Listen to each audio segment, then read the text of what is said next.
Hey, Chase, welcome to the show. I'm excited to be here. Yeah, tell us who you are, what you do. Yeah, my name is Chase Clymer. I'm one of the co-founders at an agency called Electric Eye. We optimize and build stores in the Shopify ecosystem. We're Shopify Plus partners. We've been doing this since 2016, and we're getting a lot more into CRO these days. But yeah, just work with direct-to-consumer brands, helping them kind of raise their average order value, raise their conversion rate. Revenue per session is a big metric that we're after. Cool. How did you get into this? Being in a band didn't pay the bills. What kind of band? I was in a pop punk band, signed a couple of record deals, went on tour all over the country a couple times. It was a lot of fun, but didn't really pay much. So I was like always figuring out how to use a laptop to make money. Yeah. I was a photographer when I was in college before I dropped out. That didn't really translate to like being on the road. So I started to learn marketing. I started to learn websites, started to learn advertising. I was really more on the strategy side of stuff. That was interesting to me. And towards the end of my music career, I had known my business partner. We actually designed my band's album art together for the first couple albums. So I knew Sean, but he had exited his old company, and he approached me about not really starting a business. He just said, "Hey, I've got these projects, and I think your expertise would help." Next thing we knew, we had like a half a dozen clients, and we were like, "Oh, what are taxes? I think we need an LLC." Oh, yeah. What are taxes? Yeah, that was a learning curve for I think all of us. My story was very similar, but I was in a fake band making fun of NSYNC called In Shit. I remember seeing that. So you were in a real band. I met someone. I was at an event speaking at a couple weeks ago, and he was a drummer for a really famous band.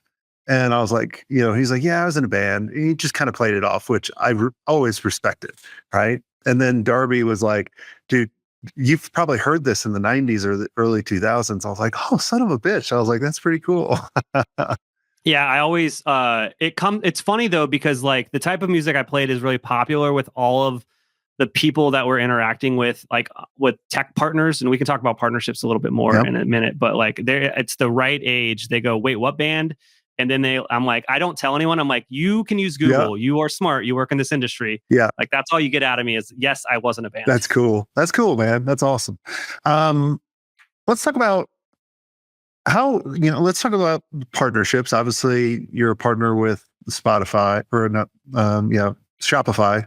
I don't know why I thought about Spotify. I guess maybe because I've got a story about that actually. Right. I was at the Shopify partner thing 2 or 3 years ago, and they always get guests at all these conferences, like guests like artists, rappers or bands or whatever. And this one, it was Lupe Fiasco, and there's 3,000 people at this thing in Canada at some like weird shipyard like event center, and Lupe Fiasco keeps going like, "Thank you, Spotify," and like by the 10th time, everyone's like laughing every time he does it, because it's like there's a sign behind him. It's a big green sign that says Shopify.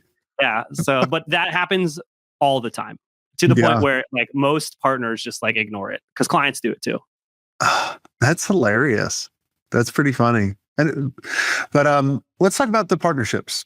What made you really kind of establish a partnership? Because that helped us when we were growing and scaling to find that up and coming technology. So, what made you partner with Shopify? Yeah. So honestly, because they were super nice. Like we had a point of contact there when we first got started. So when the agency started, we were like kind of agnostic, cutting our teeth, trying to figure out like what we liked to do and what we were good at. And we were a little bit more full service back then versus now. Yeah. But within that, I had a lot more experience in WordPress before this agency. And we basically like signed up for the partner program.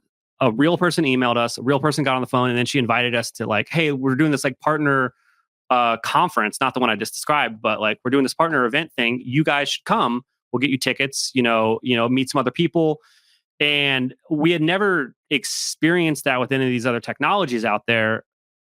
Simultaneously, Sean and I are evaluating what we want to do with this agency.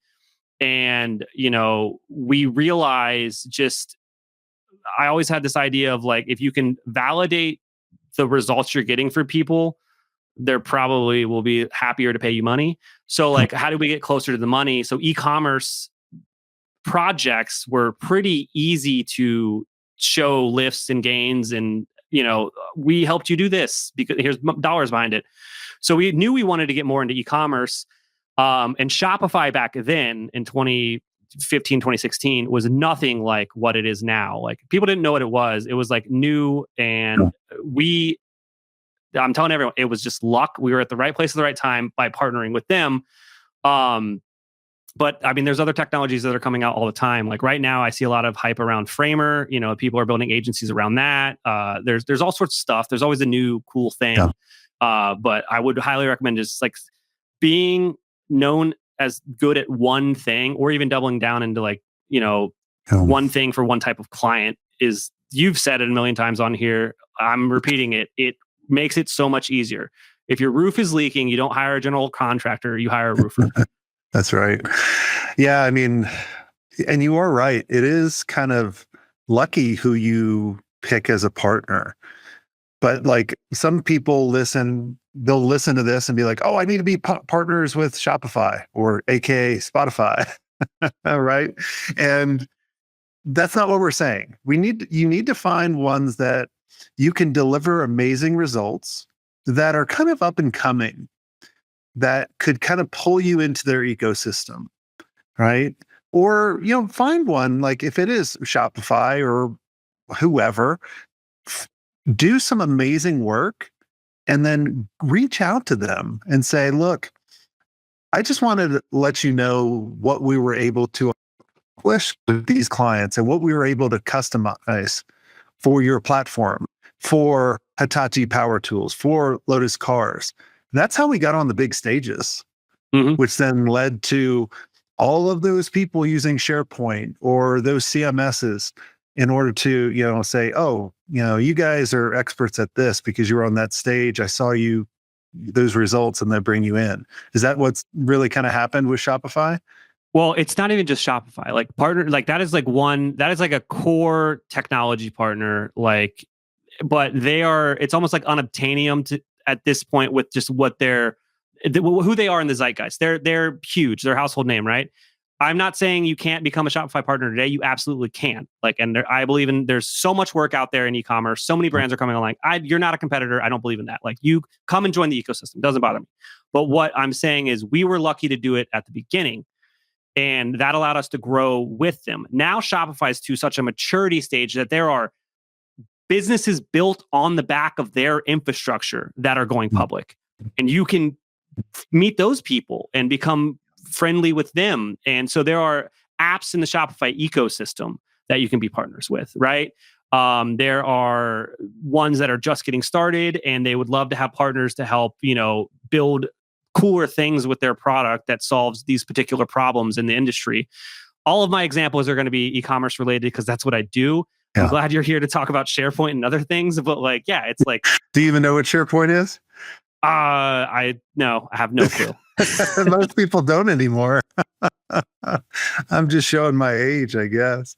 So, but yeah, I mean, we got Slack channels with a lot of these app partners. I think we probably got like 30 or 40 shared channels with folks where we're communicating in real time, and it's a two-way street. We're bringing them deal flow, and they're bringing us into conversations as well. And it's, with just how complicated e-commerce sites are, there's specific problems that are solved with specific solutions. And the way that Shopify approaches things, they want to do 80% of things for 80% of merchants, and that other 20% is what that ecosystem is for, is to customize or use off-the-shelf solutions to customize for those particular use cases. Yeah, I like that. What other ways do you use in order to generate new business for the agency? I'm happy you asked. Podcasting is awesome. So I started my podcast not too long after you. So 2019, I think, is the first week of January 2019 is when we put out our first episode. Been doing it ever since. Now we're doing bonus episodes, all sorts of stuff. But getting that started was more because I didn't want to write and less because we had any sort of game plan behind it. These days, it is the most powerful tool in our like toolbox for meeting our ideal client. Why is that? Do you ask them to be on the podcast? Do they listen to the podcast? 100%. I will like, that's a cool brand. I will find their CEO and I'll reach out to them on LinkedIn, right? Like there's a little more to it. Got follow-ups, sure. There's some automation, there's more, but like, I will do that. I will go to conferences with a media pass on the back of the podcast. I will then turn those relationships into me hosting panels at these conferences. Now I'm on a stage talking to my ideal client. I'm at these conferences talking to brands, and they're like, "Why are you here?" Instead of saying, "Oh, we sell Shopify optimization services," no, it's like, "Hey, I've got a top 5% podcast, and I'd love to feature your story." Now you're not starting off on your back foot. You're building a genuine relationship with these people. From there, though, is where things get difficult. Making sure you have something that they're interested in, potentially selling them afterwards. That's figuring that out has taken years, and I don't even think we have it figured out yet, but we definitely have a way better strategy now on the back end of turning those podcast conversations into clients. What does that back end look like for you? Because our members always hear me like it's a broken record. I say two things: start a podcast, double your prices, right? Like, and it's almost like a drinking game. And it's like the other members are like, Jason's about to say this, right? Like they know it's coming. And a lot of people, they'll do a podcast for a couple months and then they kind of give up. Or they're like, hey, I've been doing this and I haven't generated any business. And at first, so what are some of the things that you figured out works? And then I want to go into some of the things that did not work for you on that. Yeah. So what works is, one, we do it at an insane velocity.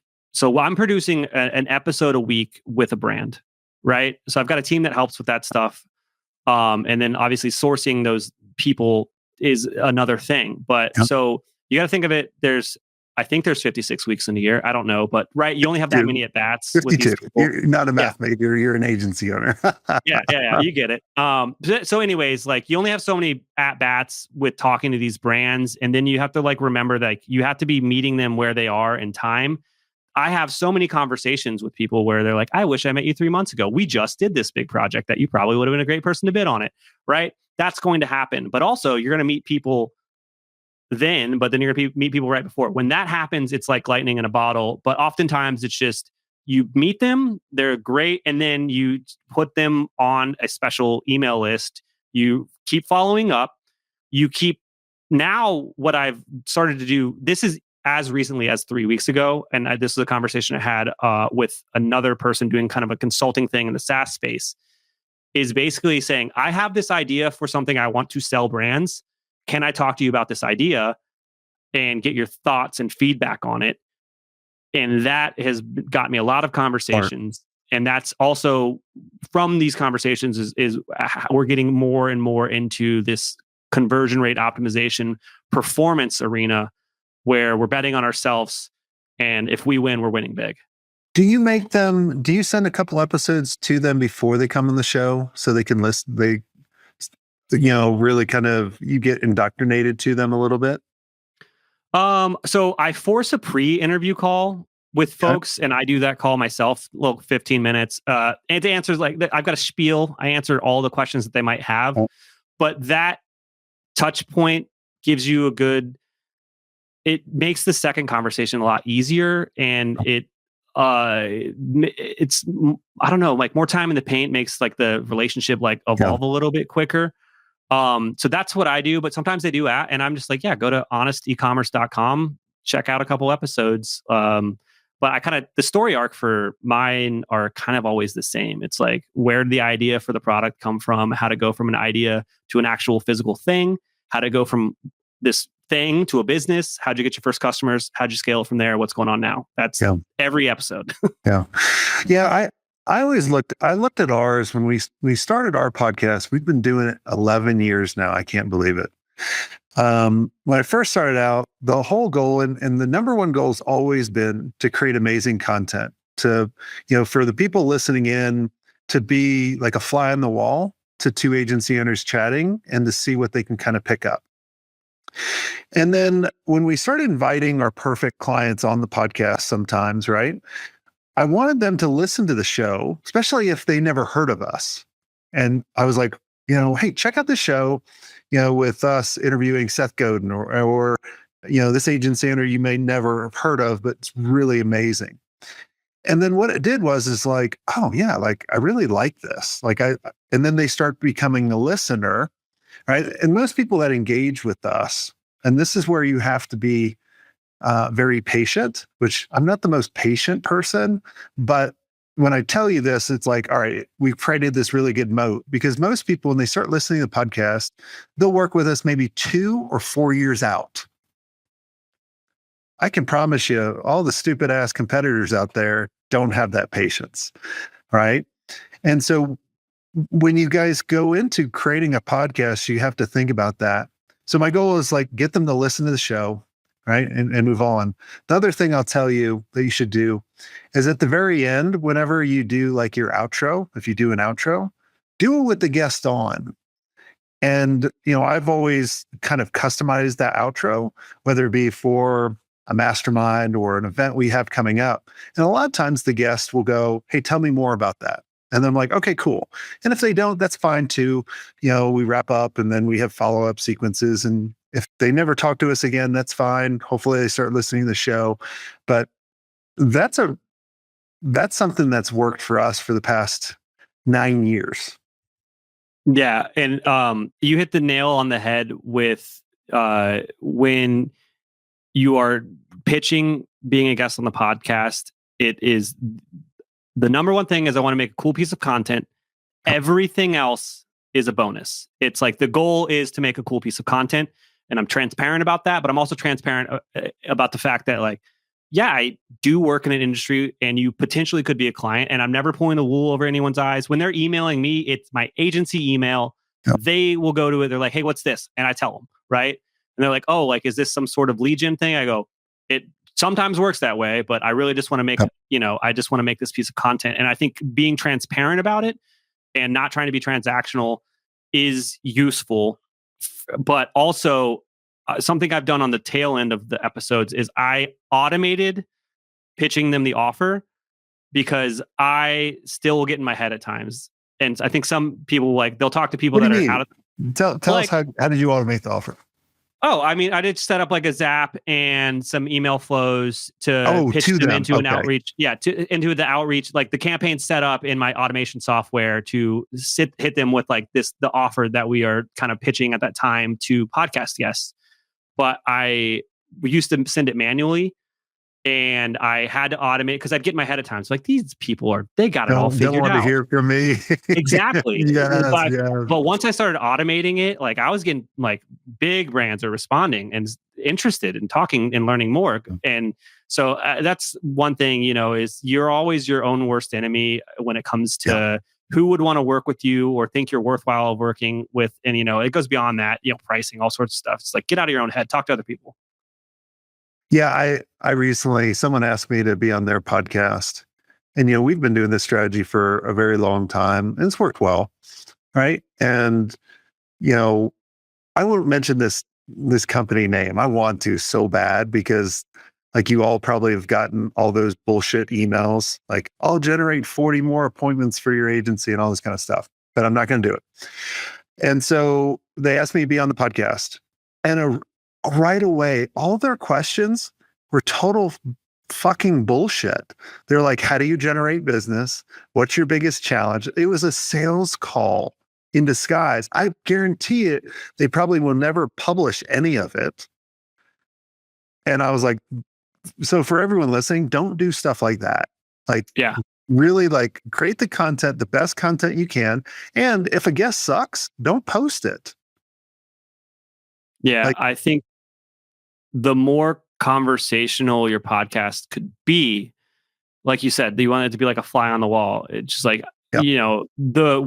what I believe Jason's trying to replicate here is two guys or gals are talking at like a dinner and a third person's eavesdropping, like about agency stuff. Like that is what you're trying to invoke. And if it's too Q&A and staccato, which my first couple dozen episodes were they'll all please in don't the listen to me. beginning. If you listen to the beginning ones, they all suck.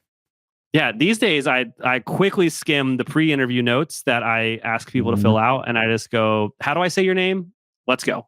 Yep. I have it a step further, which sometimes I'll use, sometimes I don't, because my personality is not to prep.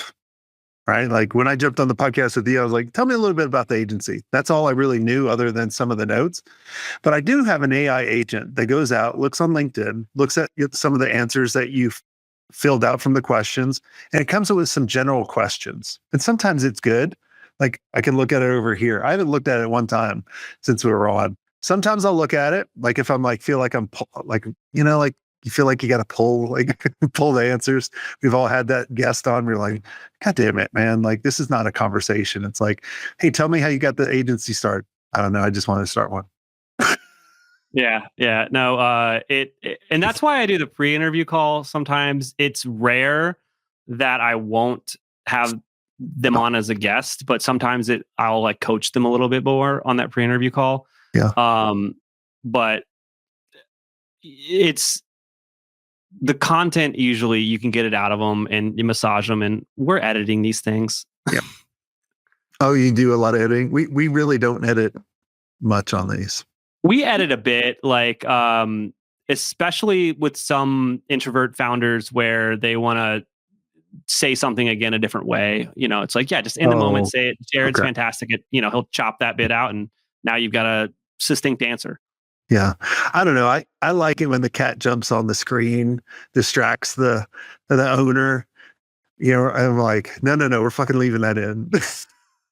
Like it's just real life. Like I feel like, when I got started in this particular business, I remember seeing like the people in suits and ties, and they'd be on video, like all buttoned up, and they'd be talking to you. And I'd be like, I fucking don't believe you. I don't trust you. Like you're too buttoned up. Versus like that raw. Like if you go back to some of my my first couple podcasts, I have this ugly green screen in the back, right? I look like an Oompa Loompa just by the lighting. I probably even look like an Oompa Loompa on this lighting right now, just how the sun's coming in the my window. But who fucking cares, right? Like it's all about the conversation, have fun, get to know the guest, create some good content, and really, just have fun. Absolutely. Yeah, no, I hope that people are enjoying the conversation we're having. I'm enjoying it myself. Yeah. So is there anything that I didn't ask you that you think would benefit the listeners listening in? Well, I guess one thing is like, just showing up consistently is half of the battle. Like we've been doing this for almost a decade. And everything that is going well for us now is just because we showed up consistently over the past couple of years. Right. And so I think that just once you decide that this is going to be a business you want to build, figuring out a way to increase your luck to getting more inbound leads is how you create a sustainable business. So is that content? Is that a podcast? Is it paid ads? Like whatever. You need to find one specific channel that if things are going slow and you can put energy into it, you can more than likely produce leads for your business. Once we kind of sussed that out, 5 or 6 years ago, and the answer was podcasting was what we did. It made things a lot easier. And now we have the luxury of, wearing band t-shirts on phone calls and, turning away work we don't want to do because we don't need it. But yeah, the luxury of that comes from essentially distribution, like having more inbound leads coming in. And that's the crux of every small business, is making sure that you can get more business when you want that business. Yeah. Well, I mean, and the podcast strategy that we just talked about on the podcast, which sounds kind of weird. It's kind of funny. Very meta. Right? It's like, it hits your inbound marketing. It hits your outbound sales. It builds strategic partnerships, and it sets you up to be that advisor that, people have listened to and trusted over the years. So, I always just go, people are like, they always ask me for the secret for success.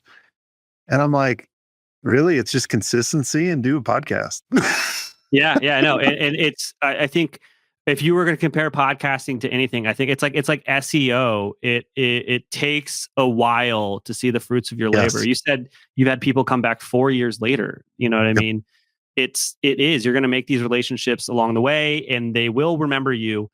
And as long as you are following up and trying to stay top of mind, you said it makes you a better strategic partner. Absolutely. We do bonus episodes with all these various people that we're partners with. I also, here's like a hidden thing. If you're not doing this, you should definitely do this. I have a separate newsletter specifically for partners, right? I send this out once a month.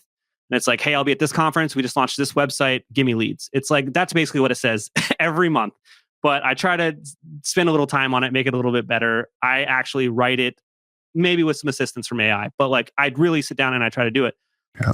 Every time I send that, we get a couple inbound, referrals. So just go back and look at your calendar for the last year of all those random tech partner calls, other agency folks.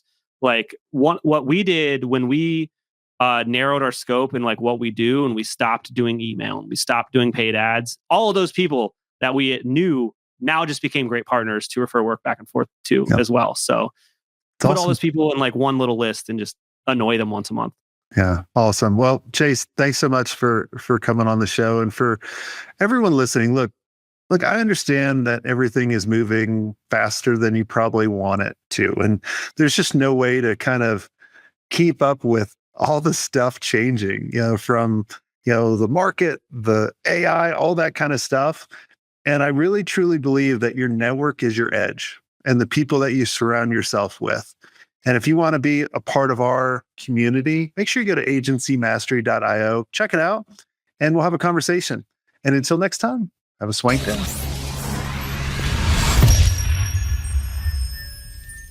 I hope you enjoyed this content. If you want more content like this, make sure you click on the link on the screen or check out your most popular podcast platform where the full episode is there. And until next time, have a swank day. What are you doing? Go check it out. Click on the link. I'll see you soon.